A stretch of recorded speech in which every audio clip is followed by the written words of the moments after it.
কারণ বাজারে দিনে 2-3 ফিট জায়গা দুবার তিনবার করে বিক্রি হয়। ধরে নিলাম যে আপনি জয়ী হবেন, তো জয়ী হলে আপনার ভোটারদের জন্য আপনার কমিটমেন্ট কি? যদি স্পেসিফিক বলেন যে আপনি আসলে আপনার এখানে তো নাগরিক সেবার প্রধান প্রতিষ্ঠানগুলোই তো এখানে, ওয়াসা এখানে, তিতাস এখানে, আমার ওখানে কারণ বাজার কি সরবে? এর আগের অনেকগুলো সরকার অনেক সরকার কমিটমেন্ট করেছে। আমি নিজেকে দায়বদ্ধ করতে চাই ভোটারদের কাছে, জনগণের কাছে, দেশবাসীর কাছে।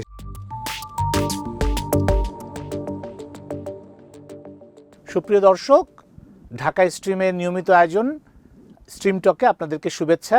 আপনারা জানেন যে বাংলাদেশের রাজনীতিতে এখন নির্বাচনী হাওয়া বইছে। এই নির্বাচন নিয়ে নানা দল নানাভাবে তার প্রস্তুতি নিচ্ছে, কাজ করছেন। আমরা আজকে এমন একজন মানুষের সাথে এই নির্বাচন এবং রাজনীতি নিয়ে কথা বলবো, যার দীর্ঘ রাজনৈতিক পরিচয়, ঐতিহ্য এবং লড়াইয়ের মধ্য দিয়ে ইনি আজকে বাংলাদেশের রাজনীতিতে অন্যতম গুরুত্বপূর্ণ ব্যক্তি হিসেবে রয়েছেন। আমরা আজকে আলাপ করব বিপ্লবী ওয়ার্কার্স পার্টির সভাপতি এবং ঢাকা 12 আসনের প্রার্থী সাইফুল হকের সাথে। সাইফুল হক, আপনাকে ঢাকা স্ট্রিমের পক্ষ থেকে শুভেচ্ছা। জি, আপনাকেও অনেক ধন্যবাদ। জি, আমরা আপনার আসন্ন নির্বাচনে আপনার যে প্রার্থিতা এবং আপনার যে নির্বাচনী প্রচার, সেই আলোচনা ধরেই আমরা আলোচনা এগোতে চাই। আপনার আসনে তো খুব একটা ইন্টারেস্টিং ঘটনা, এই আসনে 3 জন গুরুত্বপূর্ণ প্রার্থীর নামই সাইফুল নাম। তো এটা ভোট দেওয়ার ক্ষেত্রে যারা আপনার ভোটার, তাদের জন্য কোনো বিভ্রম বা বিভ্রান্তি তৈরি করবে কিনা, আপনি কি মনে করেন? প্রথমত আমি আপনাকে ধন্যবাদ জানাই। ঢাকা স্ট্রিমের এই ধরনের অনুষ্ঠানে, স্ট্রিম টক অনুষ্ঠানে দর্শক শ্রোতা যারা দেশে বা বাইরে দেখছেন, আমি আপনাদেরকে উষ্ণ শুভেচ্ছা এবং অভিনন্দন জানাই। আর ঢাকা স্ট্রিমের জন্য আমার বিশেষ ধন্যবাদ এবং শুভেচ্ছা। যেটা বললেন সেটা হচ্ছে যে এটা কিছুটা কাকতালীয় বলতে পারেন। এখানে প্রায় আজকে বোঝা যাবে প্রার্থিতা প্রত্যাহারের আজকে শেষ দিন, প্রত্যাহারের পরে কতজন থাকেন। তবে মানে কোনো সব সাইফুল থাকে কিনা, তবে সব সাইফুলরা থাকবেন কিনা সেটা হয়তো বোঝা যাবে আজকে বিকেল নাগাদ। এটা একটা নামের ক্ষেত্রে তো কিছুটা বিভ্রম মানে তৈরি করে এটা। তবে আমারটা হচ্ছে সবচেয়ে সংক্ষিপ্ততম নাম, সাইফুল হক। ভোটারদের জন্য বুঝতে সুবিধা হবে, ভোটারদের জন্য একটু সুবিধে এক। আর আমাদের ভোটারেরা সাধারণত নামটা দেখেন, কিন্তু বিপুল অংশ তারা প্রধানত মার্কা দেখেই তারা ভোটটা দেন। মার্কাটাও তো আপনার নতুন, সেদিক থেকে না, আমাদের মার্কাটা কোদাল মার্কা। ঢাকার 12 এই আসনে আমি বিপ্লবী ওয়ার্কার্স পার্টি মনোনীত, কিন্তু বিএনপি জোটের সমর্থিত প্রার্থী। এই আসনে যেহেতু ধানের শীষ থাকবে না, এই আসনে প্রধানত কোদাল মার্কা নিয়ে আমরা নির্বাচনে অংশগ্রহণ করছি। তবে এই আসনে 2018-তে জুনায়েদ সাকি আমাদের বিপ্লবী ওয়ার্কার্স পার্টির প্রতীক কোদাল মার্কা নিয়ে তখন তিনি নির্বাচনে অংশ নিয়েছিলেন এই ঢাকা 12 আসনে। ফলে কোদালের এক ধরনের বলতে পারেন তখনই এক ধরনের পরিচিতি। আচ্ছা, আর ইতিমধ্যে কোদাল মোটামুটি একটা জনপ্রিয় মার্কা হিসেবে এটা একটা পরিচিতি লাভ করেছে। প্রতীক হিসেবে কোদাল, আপনি তো বিপ্লবী ওয়ার্কার্স পার্টি, কিন্তু কোদালের ব্যবহার যদি আমি সাম্প্রতিক সময়ে, মানে আমরা যেহেতু নিউ জেনারেশনকে অ্যাড্রেস করছি, বাংলাদেশে একটা নতুন পরিস্থিতি, আমরা ডেমোগ্রাফিক ডিভিডেন্টের জায়গা থেকে যদি বলি, এখানে একটা হিউজ একটা তরুণ প্রজন্ম আছে। তো আপনার এই প্রতীকটা তাদের কাছে আসলে কিভাবে আপনি জনপ্রিয় হয়েছে বলে আপনি আশা করছেন? আপনার খুবই চমৎকার প্রশ্ন। প্রথমত আমরা কোদাল হচ্ছে আসলে সভ্যতা বিনির্মাণের প্রথম হাতিয়ার হচ্ছে কোদাল। কোদাল আর শাবল বা গাঁইতি যেটা আমরা বলি, এটা মানব জাতির একেবারে শুরু থেকেই যে দুই একটা হাতিয়ার, শুরু থেকে কোদাল তার মধ্যে অন্যতম। ফলে মানব মানে হিউম্যান সিভিলাইজেশনের সাথে কোদাল হচ্ছে কন্টিনেন্ট জুড়ে, পৃথিবীর নানা প্রান্তে, নানা মহাদেশে কোদাল হচ্ছে একটা সাধারণ একটা হাতিয়ার, মানে বেসিক হাতিয়ার, একেবারে বেসিক হাতিয়ার। মানে আমার বলি যে মানে একদম কৃষি থেকে শুরু করে আমরা সব বলি যে জন্মের পরে নাড়ি পোতার জন্য ছোটকালে অনেকে কোদাল ব্যবহার করতেন। মৃত্যুর সময় যারা মুসলমান সম্প্রদায়ের বা যারা ধরেন কবর দেন, তাদের জন্য সেখানে কোদাল দরকার। মাঝখানে শ্রমজীবী মেহনতি মানুষের যে জীবন এবং সমাজের নানা অংশের যে মানুষের জীবন, কোদালকে বাদ দিয়ে বাস্তবে কারো পক্ষে চলাটা খুবই কঠিন। আরেকটা গুরুত্বপূর্ণ কথা হচ্ছে যে কোদালটা খুব সিম্বলিক। আমি বলছি ইলেকশন কমিশন যখন জিজ্ঞেস করছিল কোদালটা কেন চাইছেন, বললাম যে দেশে আপনারা এত আবর্জনা জমিয়েছেন, আর গত 53-54 বছরে এত আবর্জনা জমেছে ঢাকাতে দেশব্যাপী, কোদাল ছাড়া উপায় নেই। কোদাল দিয়ে পরিষ্কার করা ছাড়া এসব আবর্জনাকে শর্টকাট আসলে দূর করা যাবে না। এটা এক ধরনের রেটরিক, হ্যাঁ, মানে প্রতীকী ব্যাপার, এক ধরনের সিম্বলিক, বাট এটা খুব বড় ধরনের আবেদন। এটা আমি দেখেছি। আমি যেখানে কথাটা বলছি মানুষের বিশাল একটা স্বতঃস্ফূর্ততা, একটা উদ্দীপনা আমি লক্ষ্য করেছি। ফলে যেটা বলছিলেন, নতুন প্রজন্ম যারা পুরনো জঞ্জাল যারা ছেড়ে ফেলতে চায়, যারা নতুন প্রাণ, নতুন চিন্তা, নতুন মনন, নতুন এনলাইটমেন্টে যারা দেখেন, সমাজকে যারা নতুনভাবে বিনির্মাণ করতে চান এবং পুরনো জঞ্জাল আবর্জনা পরিষ্কার করে, আমার মনে হয় তাদের জন্য সিম্বল হিসাবে মানে কোদাল অনেক বেশি আকর্ষণীয় হতে পারে। একটা কোদালের পরে অটোমেটিক যন্ত্র পরে অটোমেশনের পরে আমরা দেখেছি এআই, মানে পৃথিবীতে অনেক দূর এগিয়ে গেছে। হ্যাঁ, নতুন প্রজন্মকে অ্যাপিল করার জন্য কোদাল কি মানে সাফিসিয়েন্ট? না, প্রথম হচ্ছে কোদাল যেটা বললাম, সভ্যতা বিনির্মাণের যদি এটা সবচেয়ে কনসিস্টেন্ট যদি একটা হাতিয়ার হয়ে থাকে, তাহলে এটা আরো 100 বছর, 1000 বছর মানে এটার প্রয়োজন থাকবে। এক, আর যেটা বললাম আপনি যেটা বললাম, এটা প্রতীকী হিসাবে কোদালের ব্যবহারটা খুব প্রয়োজন হবে। এখন এটাকে আপনি কিভাবে নিচ্ছেন সেটা গুরুত্বপূর্ণ। আর একটা হলো সিম্বলের ক্ষেত্রে গুরুত্বপূর্ণ হচ্ছে কোন দেশে, কোন সমাজে আপনি কি সিম্বল ব্যবহার করছেন। বাংলাদেশের মতন সমাজে, যেখানে আমাদের গ্রামান্তর, এমনকি নগর, সবখানে কিন্তু কোদাল কিন্তু অত্যন্ত গুরুত্বপূর্ণ। কিন্তু একটা আমাদের মেকানাইজ সোসাইটি না, ফলে আরো হয়তো এটার অ্যাপিলটা আগামী আরো 40-50 বছর ধরে রাজনীতিটাকে আপনি প্রতীকীভাবে দেখছেন। সেটাকে আমরা আপনার যে নির্বাচনী আসন, তেজগাঁ থেকে শুরু করে ফার্মগেট, কারণ বাজার হয়ে এই পুরো অঞ্চলটা তো একই সঙ্গে আপনার মানে শিল্প এবং বাণিজ্যিক এলাকা। বাণিজ্য তো ধরেন আপনার ব্যবসায়ী পুঁজিপতিদের স্থান, শিল্প যেটা তেজগাঁও, ওটা তো শ্রমিকদের স্থান।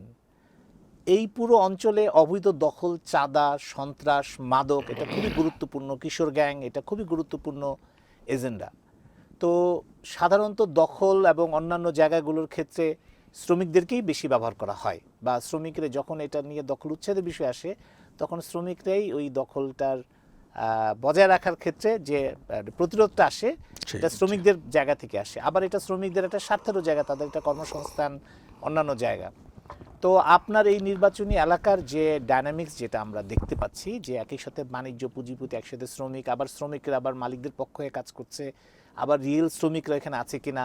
সো আপনি একজন প্রার্থী হিসেবে এই যে দ্বান্দ্বিক অবস্থা, এটাকে কিভাবে আপনি সুরাহা করবেন এবং ভোটারদের কাছে আপনি কিভাবে যাবেন? জি, আপনাকে ধন্যবাদ। হ্যাঁ, যেটা আপনি উল্লেখ করছিলেন খুব গুরুত্বপূর্ণ। ঢাকা 12 আসনকে বিবেচনা করা হয় বাংলাদেশের সবচেয়ে গুরুত্বপূর্ণ যে আসন, তার মধ্যে এটা একটা, অথবা বলতে পারেন প্রায় 1 নম্বর 2 নম্বরের আসন ঢাকা 12 আসন। যেটা বলছিলেন, এটা তেজগাঁ পুরনো একটা শিল্পাঞ্চল, যেখানে শ্রমজীবী মানুষ যেখানে আছেন, অনেকগুলো প্রায় 300-র উপরে বড় বড় শিল্প প্রতিষ্ঠান, যাদের যাদের হেড অফিস বলি, যাদের কারখানা এখানে আছেন। এখানে হাতির ঝিলের বড় অংশটাই পড়েছে ঢাকা 12-র ভেতরে, যেটা আমাদের জন্য এখন ঢাকা শহরে যদি ফুসফুস বলি আমরা, তাহলে কিন্তু হাতির ঝিল একটা খুবই গুরুত্বপূর্ণ অংশ। এখানে জাতীয় সংসদ রয়েছে, এখানে প্রধানমন্ত্রীর যে দফতর অফিস সেটা রয়েছে, এখানে শেরেবাংলা কৃষি বিশ্ববিদ্যালয়ের মতন এরকম বিশ্ববিদ্যালয়ে অনেকগুলো গুরুত্বপূর্ণ শিক্ষা প্রতিষ্ঠান, এখানে অনেকগুলো গুরুত্বপূর্ণ হাসপাতাল রয়েছে। এখানে উচ্চবিত্ত, মধ্যবিত্ত, নিম্নবিত্ত, শ্রমজীবী মানুষ, এমনকি কিছু কম্পারেটিভলি আবাসিক এলাকা কম, কিছু বস্তিবাসীও আছেন। আবাসিক এলাকা বাণিজ্যিক, শিল্প আর সেবা বিষয়ক প্রতিষ্ঠান বেশি। অনেকে এটাকে দেশের বা ঢাকার নাভি হিসাবে মানে অনেকে কম্পেয়ার করেন। সেই জায়গা থেকে মনে করেন যে, ফলে এখানে আপনার ঢাকা 12-র জন্য যেটা আমি উল্লেখ করি, প্রথমত গুরুত্বপূর্ণ হচ্ছে নাগরিক সেবাটাকে তারপর নিশ্চিত করা, যেটা অন্যান্য অঞ্চলেও সংকট আছে, এখানেও এটা একটা বড় সংকট। যেটা আপনি উল্লেখ করছিলেন, এখানে মাদক একটা ভয়াবহ একটা সংকট, এখানে সন্ত্রাস, চাঁদাবাজি, জবরদস্তি, জবরদখল, এগুলো দ্বারা কিন্তু নাগরিক জীবন এবং এখানে যারা ভোটার সাধারণ মানুষ তারা বহুভাবে তারা কিন্তু নির্যাতিত। তারা বড় ব্যবসায়ী থেকে ছোট ব্যবসায়ী চাঁদাবাজ সিন্ডিকেটের দৌরাত্মে তারা অনেকে কিন্তু প্রায় দিশেহারা। এবং আমার নাম ঘোষণা করবার পরে বা পার্টি বা বিএনপি থেকে সমর্থন দেবার পরে শত শত মানুষ এই আসনে তারা আক্ষরিক অর্থে নফল নামাজ তারা এখানে পড়েছেন। একটা স্বস্তির জায়গা থেকে মানে এটা আপনি বুঝবেন, আমি পুরোটা ব্যাখ্যা করতে চাই না। বিশেষ করে এখানে অন্য যারা প্রার্থী ছিলেন যখন সেই কম্প্যারিজনের অর্থেই তারা বিবেচনার মধ্য দিয়ে আসছে। এবং আমি ইতিমধ্যে যেটা বলেছি যে এখানে আমি পরশুদিন বলেছি যে ওই বিশেষ করে ইনস্টিটিউট অফ মানে প্ল্যানেটসের একটা প্রোগ্রামে পরশুদিন আমি বলেছি যে ঢাকা মহানগর বা এমনকি ঢাকা 12 আপনি যখন নগর পরিকল্পনা করেন আপনারা কেবল উচ্চবিত্ত মধ্যবিত্তদেরকে নিয়ে যখন পরিকল্পনা করেন, কিন্তু ঢাকা শহরে এখন যদি 2.5-3 কোটি মানুষ থাকে এবং তার কমপক্ষে 1/3 প্রত্যক্ষভাবে শ্রমজীবী মানুষ, তাহলে তাদের জীবন, তাদের জীবিকা, তাদের শিক্ষা, স্বাস্থ্য, বাসস্থান, পয়ঃনিষ্কাশন এবং তাদের যে বিষয়গুলো এগুলো আপনাদের ডেভেলপমেন্ট প্যারাডাইমের মধ্যে, এগুলো উন্নয়নের চিন্তার মধ্যে, এগুলো কিন্তু অগ্রাধিকারের মধ্যে নাই। কিন্তু যাদের স্বার্থের কথা আপনি বলছেন তারা তো আসলে এখানকার ইন্ডাস্ট্রিয়াল জোনের মধ্যে একটা পেরিফেরির মতো তৈরি হয়েছে, বড় ভবন পাশে বস্তি, যেটা তেজগাঁ বস্তি থেকে শুরু করে অন্যান্য খুবই বিখ্যাত ঢাকার। তো মানে যদি ধরেন আপনি লিগ্যাল রাইটের কথা বলেন তাহলে তো ইন্ডাস্ট্রিয়ালিস্টরা তো বলবেই যে আমার সেটেলমেন্ট থেকে এদেরকে সরাও, কারণ তো ওদের তো আর এটা বৈধ জায়গা না। তো ফলে তাদের বিষয়টা তো তাদের স্বার্থে যদি চিন্তা করেন তাহলে তো এটা একটা, আমি যেটা আপনাকে শুরুতে প্রশ্নটা করলাম যে একই সঙ্গে শিল্পপতি বাণিজ্য আর কোন সাথে না, ধরুন স্বার্থের কিছু বৈপরীত্য আছে, কিন্তু আমি মনে করি যে কোনো শিল্প 21শ শতাব্দীতে যারা এন্টারপ্রেনাররা একই সাথে যারা তার স্টাফ, যারা তার কায়িক শ্রমিক যারা আছেন, যারা শ্রমশক্তি বিক্রি করেন, তাদেরও তাদের বাসস্থান, তাদের জীবিকা, তাদের স্যানিটেশন, তাদের বাচ্চাদের এডুকেশন, এটাও কিন্তু যে কোনো রিয়েল এন্টারপ্রেনারদের চিন্তার একটা খুব গুরুত্বপূর্ণ বিষয়। তাদেরকে অমানবিক জীবনে রেখে, অস্বাস্থ্যকর পরিবেশে রেখে, তাদেরকে অধিকারহীন রেখে আপনি কিন্তু শিল্পেরও যে একটা সাস্টেনেবল তার যে ডেভেলপমেন্ট, একটা পরিবেশসম্মত তার যে উন্নয়ন, কারণ শ্রমিকের স্বাস্থ্য যদি ঠিক না থাকে, তার শারীরিক মানসিক সুস্থতা যদি আপনি নিশ্চিত করতে না পারেন, আপনি কিন্তু মানে ফার রিচিং তার কিন্তু এক ধরনের নেতিবাচক কিন্তু প্রভাব পড়বে। ফলে যে কোনো প্রকৃত শিল্প উদ্যোক্তাকে তিনি তার পাশাপাশি তার শ্রমিক কর্মচারীদেরকে আপনি মানে রেসপন্সিবল করার জন্য অবশ্যই আমি মনে করি, এবং এটা একটা যৌথতার একটা প্রশ্ন। 21শ শতাব্দীতে আপনি এই অংশটাকে বাদ দিয়ে আপনি কোনো, সেটা আমি একটা কারখানা করি, আমি একটা ফ্যাক্টরি করি, হাসপাতাল করি, কোনো একটা প্রতিষ্ঠান করি, তাহলে আমার স্টেক হোল্ডার যারা আছেন তাদের সার্বিকটাকে আপনি বিবেচনা, নিশ্চয়ই দায়িত্বের পার্থক্য আছে, সেখানে ডিভিশন অফ লেবার আছে, কিন্তু প্রত্যেকেরই একটা ন্যূনতম মানবিক গণতান্ত্রিক অধিকারের প্রশ্ন আছে। তেজগাঁ অঞ্চলের তো আপনার এই বিষয়গুলো ডিল করতে গিয়ে আমরা দেখেছি যে এর আগে বিশেষ করে তেজগাঁ বাস স্ট্যান্ড, এর আগে যে প্রয়াত মেয়র আনিসুল হক সাহেব ওইখানে নিজেই আক্ষরিক অর্থে দৌড়ানি খেয়েছিলেন। পরবর্তী এখনকার যিনি মেয়র উনিও কয়েক দফা ট্রাই করেছেন উচ্ছেদের জন্য, এবং ওইটাকে কেন্দ্র করেই তো ঢাকার একটা অন্যতম অপরাধ জগৎ তৈরি হয়। সো আপনার নির্বাচনী কমিটমেন্ট কি আসলে? এটা খুব গুরুত্বপূর্ণ প্রশ্ন।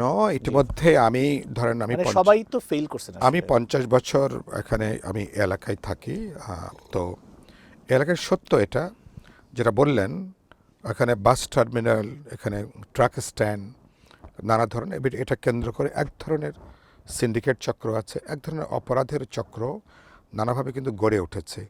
অতীতে বিভিন্ন সময় উদ্যোগ হয়েছে এটাকে কিছুটা ক্লিন করার জন্য, কিছুটা অর্ডারে আনবার জন্য, বা এক ধরনের ডিসিপ্লিনে আনার জন্য, জবাবদিহিতার মধ্যে আনার জন্য খুব সফল হয়নি।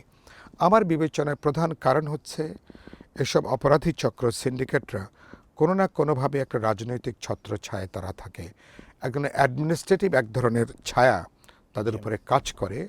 লোকাল থানা, প্রশাসন, এমনকি সিটি কর্পোরেশন, তাদের এক ধরনের ম্যানেজ করে চলা, আনহোলি অ্যালায়েন্স, এক ধরনের ম্যানেজ করে চলা। এটা আপনি জানেন যে কোনো ডেভেলপমেন্ট শেষ বিচারে এটা একটা রাজনৈতিক প্রশ্ন। তো ঢাকা 12 যে আসন, যদি বলি যে এটা ঢাকার একটা নাভির মতন, একটা প্রাণ কেন্দ্রের মতন, জি তাহলে সরকারের পলিটিক্যাল সিদ্ধান্ত লাগবে জি যে আমি এখানে বাস টার্মিনাল, আমার এখানে মাদক, এখানে সন্ত্রাস, এখানে সিন্ডিকেট, এখানে নানা অবৈধ এখানে ব্যবসা, এখানে মানুষকে জিম্মি করে যারা বড় শিল্প উদ্যোক্তা তারাও চাঁদাবাজদের খপ্পর থেকে বাইরে নয়। এমনকি ছোট কারণ বাজারে, আপনার অফিসের কাছে কারণ বাজারে দিনে 2-3 ফিট জায়গা 2-3 বার করে বিক্রি হয়। এটা আমি আগে জানতাম না। টাইম জোন অনুযায়ী এটা আমি কিছুদিন এটা আপনার সকালবেলা এক ধরনের দাম, দুপুরে বিকেলবেলা এটার আরেক ধরনের দাম। তো এই যে মধ্যস্বত্বভোগীদের যে দৌরাত্ম্য ভোগানো, যে তাহলে প্রকৃত যারা একটু ছোটোখাটো ব্যবসায়ী তারা নিজেরাও ক্ষতিগ্রস্ত হচ্ছে, আর ভোক্তারা এই মধ্যস্বত্বভোগীদের দৌরাত্মের কারণে তাদের উপরে চাপটা তাদের উপরে অনেক বেশি চাপ। আমি আরেকটা ছোট প্রশ্ন এটা দিয়ে বড়, এটা একটা যৌথভাবে আসলে উদ্যোগ লাগবে, সরকার, সিটি কর্পোরেশন, পার্লামেন্ট মেম্বার এবং স্থানীয় জনগণ, একটা বড় চ্যালেঞ্জ, স্থানীয় জনগণের একটা সম্মিলিত প্রতিবাদ প্রতিরোধ ছাড়া এটাকে আসলে কিন্তু রিজলভ করা যাবে না। এটা একটা বড় একটা চ্যালেঞ্জ, আমি একমত হব। আপনার অন্য দুই প্রতিদ্বন্দ্বী সাইফুল, ওনাদের সম্পর্কে আপনি কি বলবেন? দুজনই তো গুরুত্বপূর্ণ প্রার্থী। না, আমি প্রথমত জামাত ইসলামে যিনি আছেন অনেক আমি চিনি, তো উনি আছেন, তাদের জন্য আমার শুভেচ্ছা। তারা ডিফারেন্ট দল করেন, ডিফারেন্ট ইডিওলজি আছেন, তাদের জন্য সেটা শুভেচ্ছা এক। আর যিনি পরে বিএনপির প্রথম দিকে যিনি বিএনপির প্রাথমিক না ধানের শীষ তখনও পর্যন্ত ওটা ছিল একটা প্রাথমিক একটা বলা ছিল, তখনও বলা ছিল যে এগুলো প্রয়োজনে পরিবর্তন হবে বা জোট সঙ্গীদের সঙ্গে আলোচনার প্রেক্ষিতে এগুলো পরিবর্তন হতে পারে। পরিবর্তন হয়েছে, তিনি তো পরে দেখলাম যে তিনি আবার স্বতন্ত্র প্রার্থী হিসেবে তিনি দাঁড়িয়েছেন এবং ওনাকে তো মনে করা হচ্ছে আপনার সবচেয়ে শক্ত প্রতিদ্বন্দ্বী হবে। যাক, আমি এখন এটা প্রচারণা শুরু হলে সেটা বোঝা যাবে। তো এখন বাদবাকি আমি বিএনপির সমর্থন ব্যক্ত করার পরে প্রথম টেলিফোনটা আমি ওনাকে করি, আমি বলেছি যে আমি সবাইকে নিয়ে আমি আসলে কাজ করতে চাই। তো আমি এখানে বিশেষ করে এমনি আমার জন্য যেটা আমি একটু বলতে পারেন কিছুটা আশ্বস্ত যে 24শে ডিসেম্বর বিএনপির দিক থেকে এই আসনটা বিএনপির সমর্থন অফিসিয়ালি ব্যক্ত করবার পরে বিএনপির প্রায় 15 আনা নেতা কর্মীরা হাজার এক ধরনের বিশাল স্বতঃস্ফূর্ততা নিয়ে আমার সাথে তারা কিন্তু কাজ তারা কিন্তু এখন শুরু করেছেন। এবং এখন আমরা একটা কেন্দ্রীয় নির্বাচন পরিচালনা কমিটি হয়েছে, থানা কমিটি হয়েছে, এখন ওয়ার্ড কমিটি হবে। ওয়ার্ড কমিটির নেতৃত্বে এখানে 130টা ভোট কেন্দ্র, প্রত্যেকটা কেন্দ্রে আলাদা আলাদা কমিটি হবে। এখানে শুধু তারা 3 জন কেন, এখানে আরও প্রায় 12-13 জন প্রার্থী হয়তো থাকবে। তো সবাই নির্বাচনে মাঠে আছেন, সবার জন্যই আমার শুভেচ্ছা। আমার ধারণা মানুষ শেষ পর্যন্ত বিবেচনা করবেন, একটা প্রার্থীকে বিবেচনা করবেন। আর এই আসনে 70% উপরে হচ্ছে এখানে শিক্ষার হার। এই আসনে ভোটার যারা, একদিকে তারা যেমন মার্কাকে বিবেচনা করবেন, একই সাথে প্রার্থীকে, এবং প্রার্থীর ক্রেডেনশিয়ালস কি, তার যোগ্যতা কি, তার অতীত কি, এবং তার চিন্তাভাবনা মানুষ হিসাবে তিনি সত্যি এই আসনের মানুষের প্রত্যাশাটা তিনি ধারণ করতে পারবেন কিনা, এগুলো আমি মনে করি বিবেচনার মধ্যে আসবে। এবং সেদিক থেকে আমি আশাবাদী, আমি ইতিমধ্যে একটা স্বতঃস্ফূর্ত সমর্থন পাচ্ছি। আমি আশা করি দেখা যাক, আমি চাই একটা ভালো নির্বাচন হবে এবং 12 আসনের ভোটাররা বিপুলভাবে এই ঢাকা 12তে কোদাল মার্কার প্রার্থীকে তারা নিশ্চয়ই তারা বিজয় করবেন। আমি জাস্ট শেষের দিকে চলে এসেছি। আপনি তো 10ম শ্রেণীতে পড়া অবস্থায় মুক্তিযুদ্ধে অংশ নিয়েছিলেন, তারপর দীর্ঘ আপনার যে রাজনৈতিক জীবন, আপনি একটু বামদের মধ্যে একটু র্যাডিক্যাল অংশের ওরিয়েন্টেশন আপনার পলিটিক্সে। আপনি দীর্ঘদিন যাবৎ একভাবে বাংলাদেশের বুর্জুয়া দলগুলোকে আপনারা যেভাবে বলেন তাদের বিরুদ্ধে মাঠে লড়াই করেছেন, এবং বিএনপিকেও আপনারা ওইভাবে একটা বুর্জুয়া দল হিসেবে চিহ্নিত করে তাদের বিরুদ্ধেও মাঠে ফাইট করেছেন। তো এখন তো তাদের সাথে আপনারা এক ধরনের সমর্থন এবং তাদের সমর্থন নিয়ে আপনি নির্বাচনে অংশ নিচ্ছেন। তো আপনার আবার ভোটারদের প্রতি একটা কমিটমেন্ট আছে, আপনার আবার বৃহত্তর রাজনৈতিক একটা আদর্শ, লক্ষ্য, উদ্দেশ্যও আছে।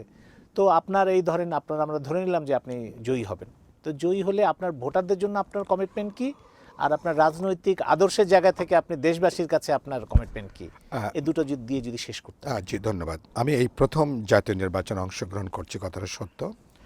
আর দ্বিতীয়ত হচ্ছে যে বিএনপির সাথে আমাদের তো আপনি পথ চলাটা প্রধানত 2018 সালের ওই যে দিনের ভোট রাতে হওয়ার অভিজ্ঞতার পর থেকে, বিশেষ করে 22 সালে যখন আমরা একটা ফ্যাসিবাদ বিরোধী লড়াইয়ে যখন আমরা 31 দফার ভিত্তিতে যুগপৎ আন্দোলনে আমরা যাই, ফলে আমাদের এই আসন সমঝোতার বেসিসটা হলো 31 দফা। বিএনপির সাথে আমরা একটা সমঝোতার মধ্যে আছে 31 দফার ভিত্তিতে। ফলে বিএনপির ইডিওলজি আছে, পলিটিক্স আছে, বিপ্লবী ওয়ার্কার্স পার্টির আমাদের ডিফারেন্ট ইডিওলজি পলিটিক্স আছে। ন্যূনতম প্রশ্নে যেমন ফ্যাসিবাদ বিরোধী লড়াই আমাদের কিছু প্রশ্নে ঐক্যমত ছিল, এখন বিএনপির সঙ্গে আমাদের এই নির্বাচনী যে সমঝোতা, সেখানেও আমাদের কিছু রাজনৈতিক কিছু ঐক্যের কিছু বেসিস আছে। এর ভিতরে ঐক্যের জায়গা যেমন আছে, আবার কিছু মতপার্থক্যর প্রশ্ন আছে।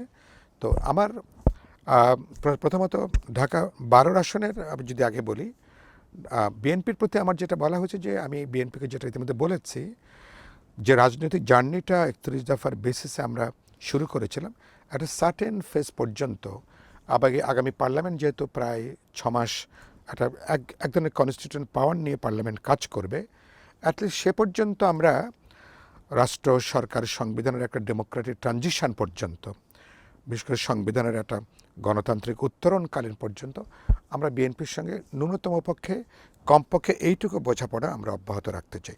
পরেরটা দেখা যাবে যে বিএনপি সরকার গঠন করলে তাদের বিহেভিয়ার উপরে পরের জার্নি আমরা একসঙ্গে চলতে পারবো নাকি আমরা আলাদা অবস্থান নেব, সেটা পরবর্তীকালে কৌশলগত মিত্রতা বলতে এটা হচ্ছে বিএনপির ক্ষেত্রে কথা। ভোটারদের জন্য কথাটা একটাই, আমি একটা কথা বলেছি যে আমি যে ম্যান্ডেট টু দ্য পয়েন্টে যদি আপনি আপনার ভোটারদের প্রতি আপনার আশ্বাসটা বলেন। ভোটারদের প্রথমত আমি নাগরিক সেবাগুলো আমি নিশ্চিত করার জন্য আমি উদ্যোগ নেব। যদি স্পেসিফিক বলেন যে আপনি আসলে আপনার এখানে তো নাগরিক সেবার প্রধান প্রতিষ্ঠানগুলোই তো এখানে ওয়াসা, এখানে তিতাস, আমার এখানে শিক্ষার প্রবলেম আছে, আমার এখানে গ্যাসের প্রবলেম আছে, আমার এখানে পয় নিষ্কাশনের প্রবলেম আছে, আমার এখানে বিদ্যুতের প্রবলেম আছে, আমার এখানে সন্ত্রাস, মাদক, দখলদারিত্ব ইত্যাকার সমস্যাগুলো আছে, এবং আমার এখানে বড় ধরনের এমনকি হাসপাতাল, শ্রমজীবী মানুষের জন্য কিন্তু যদিও কয়েকটা হাসপাতাল আছে, কিন্তু এগুলো কিন্তু এখনো পর্যাপ্ত না। গুরুতর হলো মানুষের জানমালের নিরাপত্তা। এই অঞ্চল কিন্তু হাতিরঝিল কেন্দ্র করে এখানে বড় কিন্তু একটা সাংস্কৃতিক কেন্দ্র হয়ে উঠতে পারে, যেটা একই সাথে বিনোদনকেও জায়গা হয়ে উঠতে পারে। এবং এই টোটাল পরিকল্পনাটাকে এবং এটাকে একটা শিক্ষা সংস্কৃতির কেন্দ্র হিসাবে ঢাকা 12টাকে কিন্তু আমরা কিন্তু গড়ে তুলতে চাই। একদিকে শিল্প উদ্যোগ, একদিকে মানুষের অনেকগুলো সেবামূলক প্রতিষ্ঠান, সাংস্কৃতিক প্রতিষ্ঠান, শিক্ষা প্রতিষ্ঠান, এক ধরনের মডেল একটা নির্বাচনী এলাকা গড়ে তোলা যায় কিনা, যেখানে মানুষ রাত 2টা-3টার সময় আমার নারীরা একা যদি হাতির ঝিলে যদি কেউ যদি ঘোরার ইচ্ছা করে তিনি ঘুরতে পারবেন কিনা। তাহলে এই যে নিরাপত্তা বোধের জায়গাটা তৈরি করা, বিচ্ছিন্ন কোনো দ্বীপে করাটা খুব কঠিন, তারপরে এটা আমার একটা স্বপ্নের জায়গাটা আছে। মানুষের জীবন এখানে নিরাপদ হবে, মানুষের জীবিকা স্বস্তির মধ্যে থাকবে, এবং এখানে কোনো এই যে এখন অনেকগুলো বাজার সিন্ডিকেট কেন্দ্র করে এগুলো মানুষকে প্রায় জিম্মি করে ফেলেছে, এই জিম্মি দশা থেকে মানুষকে উদ্ধার করাটা খুব গুরুত্বপূর্ণ। কারণ বাজার কি সরবে? এর আগে অনেকগুলো সরকার করেছে। এটা কেন্দ্রীয় সরকারের সাথে একটা আলাপ আলোচনা, বোঝাপড়ার প্রশ্ন আছে।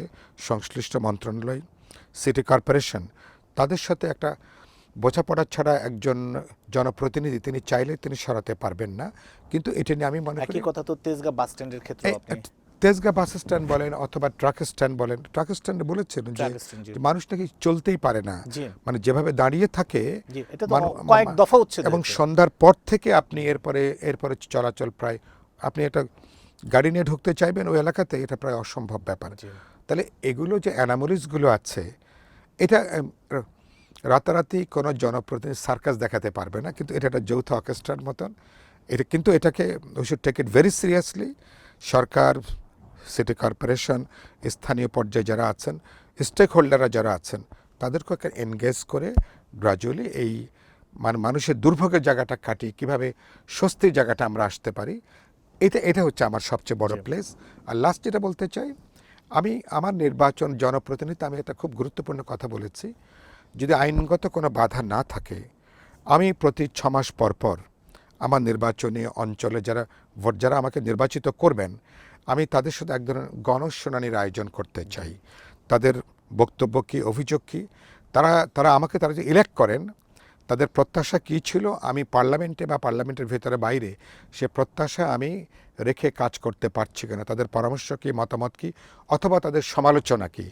তো এগুলো আমি একটা গণশুনানির মধ্য দিয়ে আমি যেতে চাই, অর্থাৎ আমি নিজেকে দায়বদ্ধ করতে চাই ভোটারদের কাছে, জনগণের কাছে, দেশবাসীর কাছে। সেই সংস্কৃতিটাকে আমি ঢাকা 12 থেকে যদি শুরু করা যায়, তাহলে আমি মনে করি সেটা আমার জন্য একটা অসাধারণ একটা জার্নি হয়তো হবে আর কি। ধন্যবাদ সাইফুল হক, আপনি আমাদের এই অনুষ্ঠানে আজকে যোগ দিলেন এবং আপনার এলাকার ভোটারদের জন্য আপনি যে আশ্বাস এবং পরিকল্পনার কথা জানালেন, আমরা নিশ্চিতভাবেই সেটা আপনি কতটুকু বাস্তবায়ন করবেন জয়ী হলে সেটা আমরা দেখব, জানবো, অবজার্ভ করব। সুপ্রিয় দর্শক, আমরা সাইফুল হকের কাছ থেকে তার রাজনৈতিক জীবন এবং ঢাকা 12 আসন নিয়ে ওনার পরিকল্পনাগুলো আমরা শুনলাম, জানলাম। নিশ্চিতভাবে ভবিষ্যতে আমরা ওনাকে আবারও পাবো, আমরা শুনবো ওনার কাছে ওনার পরিকল্পনা কতটুকু বাস্তবায়ন হচ্ছে, এবং ভোটাররাও নিশ্চয়ই বলবেন তাদের কথা। সেই দিনের জন্য আমরা অপেক্ষায় থাকলাম। আপনাদের ঢাকা স্ট্রিমের পক্ষ থেকে আবারও সবাইকে শুভেচ্ছা জানিয়ে আজকের অনুষ্ঠান এখানে শেষ করছি।